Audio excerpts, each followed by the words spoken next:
What's up guys, it's Punk Guy here. Thanks for joining me back on my review channel. As you can see, we're in a little bit of a different area than the usual recording spot, but it is what it is with everything going on in the world. But I'm happy anyways to bring you this fucking awesome review of Code Orange's new album, Underneath. So let's get right into it. Hey guys, like I said before, thanks for joining me. This Punk Guy here. Follow me on Instagram. I'll put the link right there. Like I said, I'm going to keep this review very short, very minimal. But let's get right into it. Code Orange's fourth full-length album. These guys are from Pittsburgh. Check out the full-length LP right here. It's got a weird like vinyl thing. It's really cool cover though, really eerie. Here's the back with all the track listings. Like I said, this was released on Roadrunner Records. This is their fourth full-length album. Now, if you don't know who Code Orange is, they are kind of a mix of a fusion of like hardcore and industrial, a little bit of 90s grunge rock mixed in there. They have three different singers, so it's kind of a jumble and a plethora of all these different things that kind of make this dark and eerie, creepy metal music.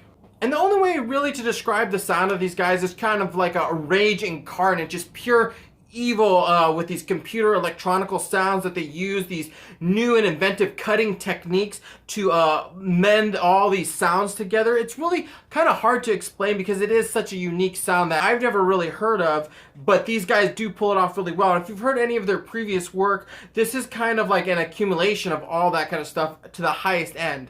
Now, with this album being on Roadrunner Records, it really does sound top-notch. The quality is amazing. The recording is amazing on here. They do use a lot of plethora of tools in their arsenal. There's a lot of like weird clipping sounds, a lot of electronical drum beats, a lot of industrial kind of mashup. It's not really so much led by the guitars, although there are a lot of awesome, cool guitar stuff in it. Also, too, they do this weird, like, cutting in and out of the song like they do in, like, horror movie trailers. Just a really, really unique thing that I've never seen any band do before. And all these are really predominant in the first track that comes off of this, which is Swallowing the Rabbit Hole, which just uses all these different types of techniques to put into this song. And it almost kind of doesn't even feel like a full-fledged song because there's so much going on, so constantly changing. The rhythm changes, not only that, but just the sound and the energy and the feel. It's really cool, really dark and eerie. It can be very jarring at times because once the rhythm starts and you start getting that head beating of the heaviness of it, and then all of a sudden it kind of switches up and it does that cutting in and out, it kind of takes you by surprise at first. And it took me a couple of times to really listen to it to really appreciate what this band was doing. That's the other thing about this band. Super heavy band. The next track, In Fear, is really just reminds me of a video game boss fight. It's got really that dark, heavy sounds. It sounds like you're fighting Godzilla. It's just really heavy with the percussions, just the momentum that it goes through, doing those same type of clipping things. Not as much, but still going on. It almost feels like this one and the previous track are kind of like one giant song. All three vocalists, Reba is definitely my favorite on here. She does mostly the rock and the grunge tracks on here. She also adds backing vocals to the dark and heavier songs, which really give it like a haunting, eerie feel. Just her voice like illuminating like this essence over this whole album. And the track Who I Am is the best way to represent her vocals on this album as far as it goes. It really just shines. It's got this 90s industrial rock feel. I'm getting very much hints of the band Garbage in this track, but just kind of that feel, that vibe. And the track Sulfur Sound is another one of her really great tracks, really dark and heavy.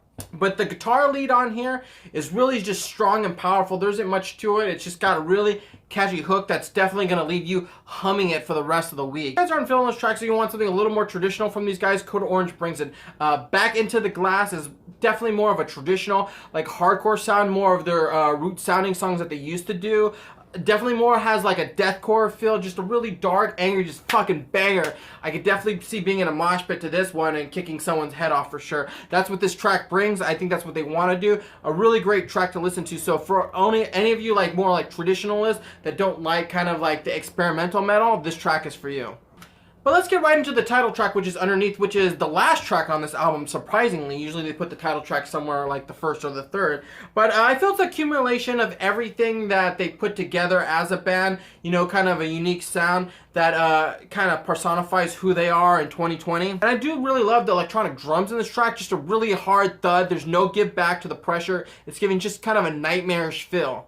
So the pace of this track is really unique on its own. All songs go fast, slow, but in the way it's structured is something a little bit different and out of the box than normal that I can really appreciate. So in conclusion, I really did enjoy this album. It was a very unique album, something that's not really out there. Like I said, it could be polarizing to people. Some people want just kind of straight traditional sound, and some people like when you can pull other elements in, and that's what this album does. It does it really well. I think it does it top notch. So if you've heard the previous stuff before, you already kind of know what you're going to get yourself into, and if you like that sound, you're definitely going to love this. So I'm going to give this album a 4 out of 5 stars for me. The only reason why I didn't give it a perfect 5-star rating is because I do think the tail end of the tracks are a little bit weaker than the front. The front are definitely the strongest end, but it does end strong with that underneath track. So I would say go listen to this album if you like really dark, really heavy, eerie computer. I mean, this thing sounds like the Matrix, like Neo's gonna come out and kick some ass. So thanks guys for sticking with me for that review and being in this unique spot.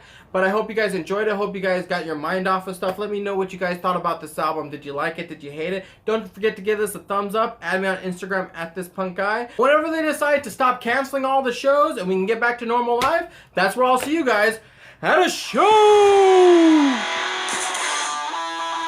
Hey guys, let me know what you guys thought about this record too as well.